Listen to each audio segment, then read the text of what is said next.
So ayun mga kamet, tara samahan niyo ako. Magluluto tayo ng isang masarap na sinigang na bangus recipe. Yung walang gisa-gisa, yung tipong natural lang. So ayun mga kamet, umpisahan natin sa tubig. Wala tayong eksaktong sukat dyan, damihan mo lang kung gusto mo. Mas maraming tubig, mas maraming sabaw. Pagkatapos ng ilagay yung tubig, ilagay natin yung mga sibuyas, luya, kamatis, at ang ating gabi. At syempre ang ating siling panigang. Ilagay na natin lahat para sabay-sabay pakuluan. At pagkatapos nga kumulo, kunin mo lang yung gabi. Didikdikin lang natin yan para yung lasa sa sabaw kumapit.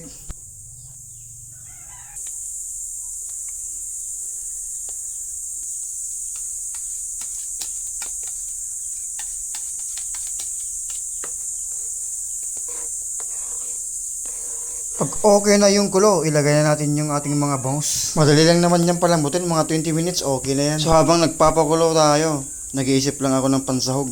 Imbis na kangkong, talbos ng kamote ang ginamit ko. Hindi nyo na kailangan bumili ng mga kangkong. Kung meron kayong mga ganitong tanim sa paligid nyo, yun na lang gamitin nyo. Dahil nga tag-ulan ngayon, buhay na buhay ang kanyang mga dahon, no? Kalipas ng 10 minuto, balikan lang natin yung bangus. Malapit na yan maluto, kaya lagyan natin ng sinigang mix.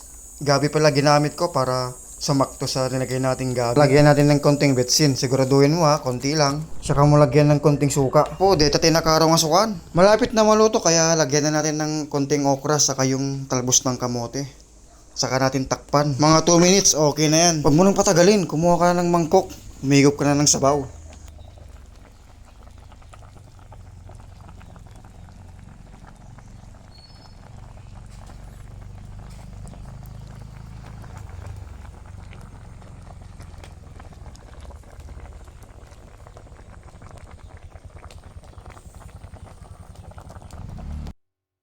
So yun mga kamet, andito na po yung niluto natin ng sinigang. Tignan mo naman guys. Siguradong sabaw pa lang nito, masarap. Tingnan natin guys. Grabe.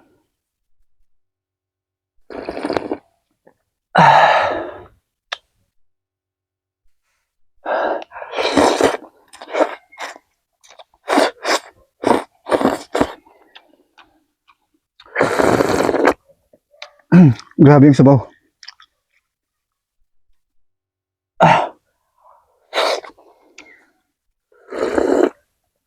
Grabe. Nakakaadik yung sabaw.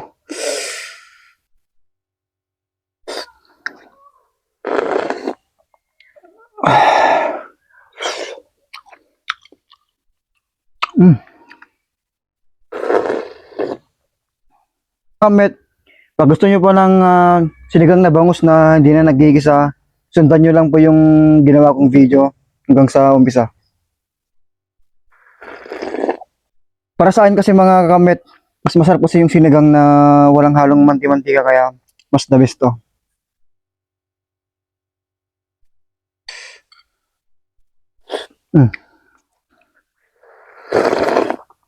Grabe, sarap naman nito.